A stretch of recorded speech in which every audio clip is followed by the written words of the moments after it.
اعوذ باللہ من الشیطان الرجیم، بسم اللہ الرحمن الرحیم۔ عزیز طلباء و طالبات، السلام علیکم۔ میرا نام صوبی اور میں آپ کی اسلامیات کی ٹیچر ہوں۔ جماعت پنجم، باب چہارم، اخلاق و آداب، سبق وعدے کی پابندی۔ آج ہم اس کا مطالعہ کریں گے۔ وعدے کی پابندی سے مراد وعدہ پورا کرنا ہے اور ذمہ داری کو نبھانا ہے۔ وعدے کی پابندی سے عام طور پر یہ سمجھا جاتا ہے کہ ہم ایک دوسرے سے جو وعدہ کرتے ہیں ہمیں انہیں جو ہے نا پورا کرنا ہے۔ یقیناً ایسے وعدوں کی پابندی جو ہے نا بہت ضروری ہے، لیکن اسلام میں وعدے کا مفہوم صرف یہی نہیں ہے، بلکہ اس سے مراد تمام وہ وعدے بھی ہیں جو ہم نے اللہ تعالیٰ اور اس کے رسول صلی اللہ علیہ وسلم کے ساتھ کیے ہیں۔ جیسے ہم کلمہ طیبہ جب پڑھتے ہیں، لا الہ الا اللہ محمد رسول اللہ، پڑھ کر ہم اللہ تعالیٰ اور اس کے رسول صلی اللہ علیہ وسلم کے احکام کی تعمیل کرنے کا عہد کرتے ہیں، مطلب اس پر عمل کرنے کی جو ہے عہد کرتے ہیں، وعدہ کرتے ہیں۔ تو اس عہد کے بعد یہ لازم ہے، جو ہم وعدہ کرتے ہیں اس کے بعد ضروری ہے کہ ہم اپنی زندگی کے ہر معاملے میں اللہ تعالیٰ اور اس کے رسول صلی اللہ علیہ وسلم کے احکام کی جو ہے نا پوری پابندی کریں، مطلب جو اللہ اور اس کے رسول نے کہا ہے، ہم نے جو حکم دیا ہے، ہم نے وہ جو ہے ان احکام پر ہم نے کیا کرنا ہے، عمل کرنا ہے، ان کو ہم نے پورا کرنا ہے۔ وعدہ کر کے توڑ دینا جو ہے نا ایک بہت بڑی جو ہے نا اخلاقی برائی ہے۔ وعدہ کرنے سے پہلے سوچ لینا چاہیے کہ ہم جس چیز کا یا جس بات کا وعدہ کرنے جا رہے ہیں اسے پورا بھی کر سکتے ہیں یا نہیں۔ اگر ایک مرتبہ وعدہ کر لیا تو پھر مسلمان کا فرض ہے کہ وہ اس وعدے کو پورا کرے۔ وعدہ خلافی کرنے والا اپنی عزت جو ہے نا اور جو اپنی ساکھ جو ہے وہ کھو دیتا ہے۔ یہ ایک قسم کا جھوٹ ہے۔ اگر جھوٹ بولنے والے کی عزت نہیں ہوتی تو وعدہ خلافی کرنے والے کی بھی کوئی عزت نہیں ہوتی، اور اللہ تعالیٰ بھی ایسے لوگوں کو ناپسند کرتا ہے۔ وعدہ خلافی یا جھوٹا وعدہ کرنا بھی نا ایک طرح کا جھوٹ اور دھوکہ ہے۔ وعدے کی پابندی جو ہے قرآن مجید اور سنت نبوی صلی اللہ علیہ وسلم کی روشنی میں مطلب اس کی کیا اہمیت ہے، مطلب قرآن مجید میں وعدے کی پابندی کے متعلق اللہ تعالیٰ کا کیا ارشاد ہے، سنت نبوی صلی اللہ علیہ وسلم کے سیرت نبوی مطلب حضرت محمد صلی اللہ علیہ وسلم نے کس طریقے سے وعدے کی پابندی کی ہے۔ اللہ تعالیٰ نے قرآن مجید میں وعدے کی پابندی کا کئی جگہ جو ہے نا حکم دے کر اس کی اہمیت کو بیان کیا ہے۔ اللہ تعالیٰ نے اپنے متعلق فرمایا ہے کہ یقیناً اللہ تعالیٰ وعدہ خلافی نہیں کرتا۔ اللہ تعالیٰ جو ہے نا سب سے بڑھ کر جو ہے وہ وعدہ کو پورا کرنے والا ہے، اور وعدے کی پابندی کا حکم جو ہے وہ اللہ تعالیٰ نے دیگر انبیاء کرام علیہ السلام کی امتوں کو بھی دیا تھا۔ انبیاء کرام اللہ تعالیٰ نے اس دنیا میں اپنا پیغام لوگوں تک پہنچانے کے لیے نہ کچھ لوگوں کو منتخب کیا جن سے نبی کہا جاتا ہے، اور اللہ تعالیٰ نے اس دنیا میں 1,24,000 جو پیغمبر بھیجے جو اللہ تعالیٰ کا پیغام جو ہے وہ لوگوں تک پہنچاتے تھے۔ اور جو ہے اس سلسلے کی جو پہلی کڑی ہے، مطلب پہلے جو نبی تھے حضرت آدم علیہ السلام تھے، اور یہ سلسلہ کن پر آ کر ختم ہوا، حضرت محمد صلی اللہ علیہ وسلم پر آ کر ختم ہوا۔ مثلاً بنی اسرائیل سے کہا کہ تم میرا وعدہ پورا کرو، میں تمہارا وعدہ پورا کروں گا، ٹھیک ہے۔ مطلب جتنے بھی اللہ تعالیٰ نے مطلب یہ جو ان کی طرف جو نبی بھیجے گئے تھے بنی اسرائیل کی طرف، تو ان سے کہا کہ تم میرا وعدہ پورا کرو، میں تمہارا وعدہ جو ہے وہ پورا کروں گا۔ اسی طرح حضور صلی اللہ علیہ وسلم کی امت کو بھی حکم دیا کہ جو وعدے تم کرتے ہو انہیں پورا کیا کرو۔ ہم اکثر اوقات نہ بعض دفعہ ایک دوسرے سے وعدہ کرتے ہیں، مثلاً کسی جگہ پہنچنے کا وعدہ کرتے ہیں، ہم کسی خاص وقت پر کوئی کام کرنے کا وعدہ کرتے ہیں، کسی کی مدد کرنے کا وعدہ کرتے ہیں، کسی مجھ سے ملاقات کا وعدہ کرتے ہیں، کسی مجلس میں شرکت کرنے کا وعدہ کرتے ہیں۔ ہمیں چاہیے کہ ہم جب بھی کسی سے کوئی وعدہ کریں تو اسے ضرور پورا کریں۔ اللہ تعالیٰ نے قرآن مجید میں حکم دیا ہے کہ وعدہ پورا کرو، یقیناً وعدے کے متعلق جو ہے وہ پوچھا جائے گا۔ قرآن مجید میں مسلمانوں کو واضح الفاظ میں وعدہ پورا کرنے کی تاکید کی گئی ہے کہ ترجمہ اللہ تعالیٰ سورہ بنی اسرائیل میں اللہ تعالیٰ کا ارشاد ہے، اور عہد کرو اور عہد کو پورا کرو کہ عہد کے بارے میں ضرور پرسش ہوگی، مطلب عہد کے بارے میں وعدہ پورا کرو، اس کے بارے میں ضرور جو ہے نا وہ پوچھا جائے گا۔ نبی کریم صلی اللہ علیہ وسلم نے اپنے قول اور عمل سے وعدے کی پابندی کی تاکید فرمائی ہے، مطلب آپ صلی اللہ علیہ وسلم کا ارشاد ہے جو شخص جو ہے نا وعدے کی پابندی نہیں کرتا اس کے دین کا کوئی اعتبار نہیں ہے۔ آج کل لوگ قرآن مجید کے ان واضح احکامات کو نظر انداز کر کے بڑے آرام سے جھوٹے وعدے کرتے ہیں۔ ہمیں چاہیے کہ جھوٹے وعدے کرنے سے بچیں۔ اسی طرح امانت بھی ایک طرح کا وعدہ ہی ہوتی ہے کہ اگر کوئی رقم یا کوئی قیمتی چیز کسی کے پاس امانت کے طور پر رکھوائی گئی ہے تو وہ اسے وعدے کے مطابق امانت رکھوانے والے شخص کو واپس کر دے، مگر لوگ امانت میں خیانت کر لیتے ہیں۔ حالانکہ وعدے کی پابندی کرنے والے کو اللہ تعالیٰ نے قرآن مجید میں جو ہے نا جنت کا وارث قرار دیا ہے، آپ جنت کا وارث قرار دیا۔ قرآن مجید میں اللہ تعالیٰ کا ارشاد ہے، اور جو اپنی امانتوں اور اپنے عہد وہ پیمان کا پاس کرتے ہیں، اور جو اپنی گواہیوں پر قائم رہتے ہیں، اور جو اپنی نماز کی خبر رکھتے ہیں، یہی لوگ جنتوں میں جو ہیں عزت و کرام سے ہوں گے۔ وعدے کی پابندی سیرت طیبہ صلی اللہ علیہ وسلم کی روشنی میں، تو ہم سیرت طیبہ صلی اللہ علیہ وسلم کے مطلب حضرت محمد صلی اللہ علیہ وسلم کی زندگی میں جو ہے اس کا کیا ہے کہ وہ ہے کس طریقے سے، تو نبی کریم صلی اللہ علیہ وآلہ وسلم نے ہمیشہ جو ہے نا وعدوں کی پابندی کے مطابق جب بھی کوئی وعدہ کیا تو آپ نے اسے پورا کیا، اور اس کی گواہی جو ہے نا آپ صلی اللہ علیہ وسلم کی دشمنوں نے بھی دی۔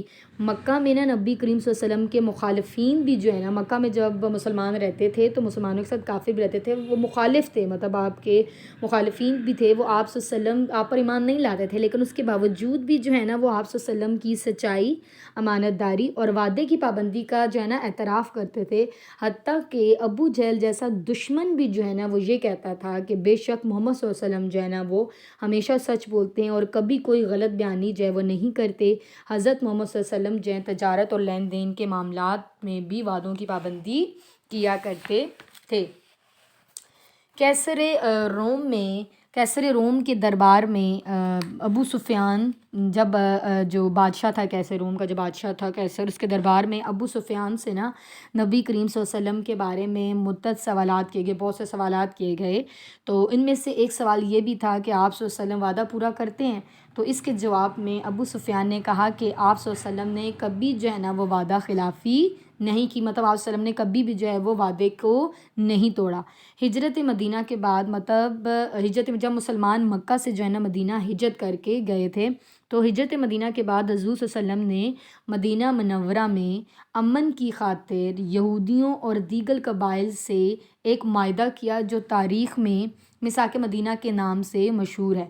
مطلب جب آپ مکہ سے مدینہ گئے تھے تو مکہ میں آپ کے ساتھ تو کافر رہتے تھے، وہ آپ پر ظلم کرتے تھے، لیکن جب آپ مدینہ گئے تھے نا تو مدینہ میں آپ کے ساتھ یہود رہتے تھے اور اس کے علاوہ اور بھی بہت سے قبیلے رہتے تھے۔ تو آپ نے نا ان سب تمام قبائل کے ساتھ مل کر ایک معاہدہ کیا تھا کہ اگر اس سے میثاق مدینہ کہا جاتا ہے کہ اس میں کچھ شرائط اس کی یہ تھیں کہ اگر جو ہے کوئی مدینہ منورہ پر جو ہے وہ حملہ کرے گا تو سب جو ہے نا وہ فریق جو ہے مل کر جو ہے اس کا مدینہ کا جو ہے وہ دفاع کریں گے۔ تو اس طریقے سے کچھ وہ شرائط ہیں میثاق مدینہ کے نام سے جو ہے وہ مشہور ہیں۔ آپ صلی اللہ علیہ وسلم اور مسلمانوں نے اس معاہدے کی پوری پابندی کی، لیکن جو یہودی تھے نا انہوں نے اس کو توڑ ڈالا اور بالآخر کیا ہوا، مطلب ان کے ساتھ کیا ہوا کہ وہ رسوا ہو گئے، مطلب ان کو ذلیل ہو گئے۔ نبی کریم صلی اللہ علیہ وسلم جو ہے نا وعدے کی اس حد تک پابندی کرتے تھے کہ ایک مرتبہ کہ حضرت حذیفہ بن یمان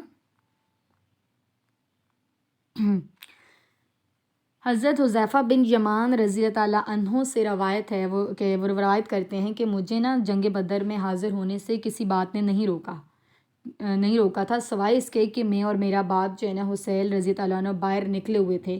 وہ کہتے ہیں کہ میں جو نا جنگ بدر میں حاضر ہونا چاہتا تھا، میں جنگ بدر میں شامل ہونا چاہتا تھا، لیکن اس بات کے مجھے سوائے اس بات کے کہ میرا باپ اور مجھے جو ہے وہ ہم باہر نکلے ہوئے تھے اور ہمیں قریش مکہ نے جو ہے مکہ کے جو کافر تھے انہوں نے گرفتار کر لیا، اور انہوں نے ہم سے یہ وعدہ لیا کہ ہم آپ کو تب چھوڑیں گے اگر آپ ہم سے یہ وعدہ لیا کہ ہم مدینہ منورہ جا کر جو ہے آپ صلی اللہ علیہ وسلم کے ساتھ مل کر جنگ نہ کریں گے، تب اس وجہ انہوں نے ہمیں چھوڑا ہے۔ تو انہوں نے کہا کہ پھر ہم رسول صلی اللہ علیہ وسلم کی خدمت میں حاضر ہوئے اور آپ صلی اللہ علیہ وسلم کو اس واقعے کی خبر دی، تو آپ صلی اللہ علیہ وسلم نے فرمایا کہ تم دونوں جو ہو نا واپس چلے جاؤ، مدینہ واپس چلے جاؤ، ہم ان کے معاہدے کو پورا کریں گے اور اللہ تعالیٰ سے ان کے خلاف مدد مانگیں گے۔ تو آپ صلی اللہ علیہ وسلم نے کہا کہ ان کو واپس بھجوا دیا، کیونکہ انہوں نے ان سے وعدہ کیا ہوا تھا قریش مکہ سے، تو آپ نے کہا کہ آپ واپس چلے جائیں، بلکہ ہم ان کے معاہدے کو پورا کریں گے اور اللہ تعالیٰ سے ان کے خلاف جو ہے مدد مانگیں گے۔ اسی طرح 6 ہجری میں جو ہے حضور اکرم صلی اللہ علیہ وسلم نے کفار مکہ کے ساتھ، مکہ میں رہنے والے جو کافر تھے ان کے ساتھ ایک معاہدہ کیا جس سے صلح حدیبیہ کہتے ہیں۔ تو صلح حدیبیہ کے موقع پر جو ہے نا حضرت ابو جندل رضی اللہ تعالیٰ عنہ جو ہیں وہ زنجیروں میں جکڑے زخمی حالت میں آپ صلی اللہ علیہ وسلم کے پاس حاضر ہوئے۔ صلح حدیبیہ کے موقع پر حضرت ابو جندل جو ہیں وہ زنجیروں میں جکڑے ہوئے حالت زنجیروں سے انہیں باندھا گیا تھا، تو زخمی حالت میں نا آپ وسلم کے پاس حاضر ہوئے اور پناہ چاہی، مطلب وہ مکہ سے بھاگ کر جو ہے نا وہ آئے تھے اور وہ آپ کے پاس جو ہے وہ پناہ چاہتے تھے، لیکن صلح کی شرائط میں ایک یہ شرط بھی تھی کہ مکہ سے کوئی شخص جو ہے مسلمان ہو کر اگر مدینہ منورہ آئے گا تو اس سے جو ہے نا وہ واپس کر دیا جائے گا۔ تو آپ نے اس شرط کو، ظاہر بات ہے اسی وجہ سے صلح حدیبیہ مطلب اس شرائط میں سے ایک شرائط تھی، تو آپ نے اس کی وجہ سے کیا کیا کہ حضرت ابو جندل رضی اللہ عنہ کو اس عہد کی پاسداری کی وجہ سے، مطلب اس وعدے کو پورا کرنے کی وجہ سے کہ آپ نے کفار کے ساتھ ایک معاہدہ کیا ہوا ہے کہ آپ نے وہاں سے اگر کوئی جو ہے مسلمان ہو کر مکہ جو ہے وہ مدینہ آئے گا تو آپ نے اس کو واپس کر دیا جائے گا، تو آپ نے کیا کیا، اس عہد کی پاسداری کرتے ہوئے نبی صلی اللہ علیہ وسلم نے کیا کر دیا، حضرت ابو جندل رضی اللہ عنہ کو کیا کر دیا، واپس کر دیا۔ حضور صلی اللہ علیہ وسلم نے نہ خود اس معاہدے کی خلاف ورزی کی اور نہ ہی مسلمانوں کو کرنے دی، ہمیشہ کفار مکہ ہی جو ہے وہ صلح نامہ جو ہے حدیبیہ کے معاہدے کی خلاف ورزی، مطلب ہمیشہ کس نے، مسلمانوں نے کبھی بھی جو ہے کسی وعدے کی خلاف ورزی نہیں کی، ہمیشہ جو کفار مکہ ہی جو تھے، جو مکہ کے رہنے والے کافر تھے، انہوں نے جو صلح نامہ جو جس بات پر صلح ہوئی تھی ان شرائط کو انہوں نے، جو اس معاہدے کی جو معاہدہ ہوا تھا دونوں فریقین کے درمیان، مسلمانوں کے درمیان اور کافروں کے درمیان، تو ان کے خلاف، ان کی خلاف ورزی کرتے رہے ہمیشہ جو کافر ہیں، اور اس معاہدے کو توڑنے کا اعلان بھی انہی کی طرف سے ہوا، تو مطلب انہوں نے خود اس کو توڑنے کا جو انہوں نے اعلان کیا تھا۔ وعدہ پورا کرنے سے جو ہے نا انفرادی اور اجتماعی جو ہے نا دونوں فوائد حاصل، انفرادی مطلب الگ ایک، اور اجتماعی مطلب اکٹھے جو فائدے حاصل ہوتے ہیں، معاشرے میں کیا ہوتی ہے، بہتری آتی ہے، پیدا ہوتی ہے، لوگوں کا ایک دوسرے پر جو ہے وہ اعتماد بڑھتا ہے، بھروسہ بڑھتا ہے، معاشرے میں بھروسے اور ایمانداری کی جو فضا جو ہوتی ہے وہ قائم ہوتی ہے۔ ہمیں چاہیے کہ ہم ہمیشہ جو ہے وہ وعدے کی پابندی کریں۔ اب ہم جو ہے اس سبق کی جو ہے وہ مشق کرتے ہیں، درست جواب پر ٹک کا نشان لگائیں، خالی جگہ پر کریں اور کالم الف کو کالم ب سے ملائیں۔ یہ کام آپ نے اپنی بک پر کرنا ہے، یہ بک ورک ہے، اور جو مختصر جواب دیں، یہ کام جو مختصر سوالات کے جواب دیں، یہ کام جو ہے آپ نے اپنی نوٹ بک پر کرنا ہے۔ درست جواب پر ٹک کا نشان لگائیں۔ کیسر روم نے اپنے دربار میں کس سے نبی کریم صلی اللہ علیہ وسلم کے ایفائے عہد کے بارے میں پوچھا؟ ابو سفیان۔ صلح حدیبیہ کن کے درمیان میں ہوئی؟ مسلمانوں اور کفار۔ کس کے دین کا اعتبار نہیں، جو وعدے کی پابندی نہیں کرتا؟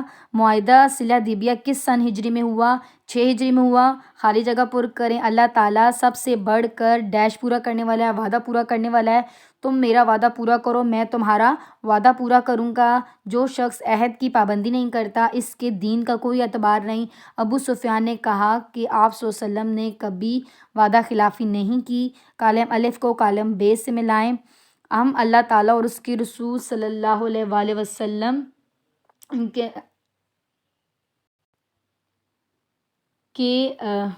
احکام کی تعمیل کرنے کا عہد کرتے ہیں۔ 6 ہجری میں حضور اکرم صلی اللہ علیہ وسلم نے کفار مکہ کے ساتھ ایک معاہدہ کیا۔ وعدہ پورا کرنے سے انفرادی اور اجتماعی دونوں فوائد حاصل ہوتے ہیں۔ ابو سفیان نے کہا کہ آپ صلی اللہ علیہ وآلہ وسلم نے ایک معاہدہ کیا جو تاریخ میں میثاق مدینہ کے نام سے مشہور ہے۔ آپ صلی اللہ علیہ وسلم نے امن کی خاطر یہودیوں اور دیگر قبائل سے احکام کی تعمیل کرنے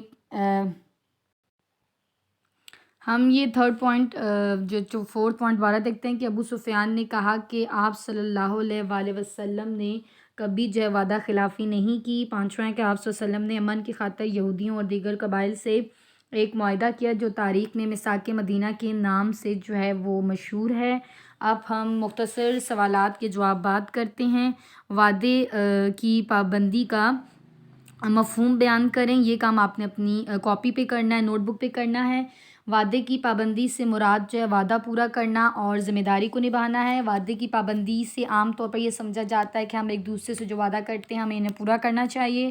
سب سے بڑھ کر کون وعدے کو پورا کرنے والا ہے؟ سب سے بڑھ کر وعدے کو پورا کرنے والا اللہ تعالیٰ، اور اللہ تعالیٰ نے اپنے متعلق فرمایا، یعنی اللہ تعالیٰ وعدہ خلافی نہیں کرتا۔ ہجرت مدینہ کے بعد آپ صلی اللہ علیہ وسلم نے کون سے 2 معاہدے کیے؟ ہجرت مدینہ کے بعد آپ صلی اللہ علیہ وسلم نے جو ہے وہ درجہ ذیل 2 معاہدے کیے، ایک میثاق مدینہ اور دوسرا جو تھا وہ صلح حدیبیہ۔ سوال نمبر 4 ہے کہ کیسر روم کے دربار میں ابو سفیان نے نبی کریم صلی اللہ علیہ وسلم کے متعلق کیا کہا؟ کیسر روم کے دربار میں ابو سفیان سے نبی کریم صلی اللہ علیہ وسلم کے بارے میں جو سوالات کیے گئے تھے، ان میں ایک سوال یہ بھی تھا کہ آپ صلی اللہ علیہ وسلم وہ جو وعدہ کرتے ہیں، اس کے جو آپ صلی اللہ علیہ وسلم وعدہ پورا کرتے ہیں، تو اس کے جواب میں ابو سفیان نے کہا کہ آپ صلی اللہ علیہ وسلم نے کبھی بھی جو ہے وعدہ خلافی نہیں کی۔ وعدہ پورا کرنے سے کیا فوائد حاصل ہوتے ہیں؟ وعدہ پورا کرنے سے جو ہے نا انفرادی اور اجتماعی فوائد جو ہیں وہ حاصل ہوتے ہیں، معاشرے میں بہتری پیدا ہوتی ہے، لوگوں کا ایک دوسرے پر اعتماد بڑھتا ہے، اور معاشرے میں بھروسے اور ایمانداری کی فضا جو ہے وہ قائم ہوتی ہے۔ ہمیں چاہیے کہ ہمیشہ وعدے کی پابندی کریں۔ امید کرتی ہوں کہ آپ کو یہ جو سبق ہے سمجھ آئے گا۔ اپنا خیال رکھیے گا۔ خدا حافظ۔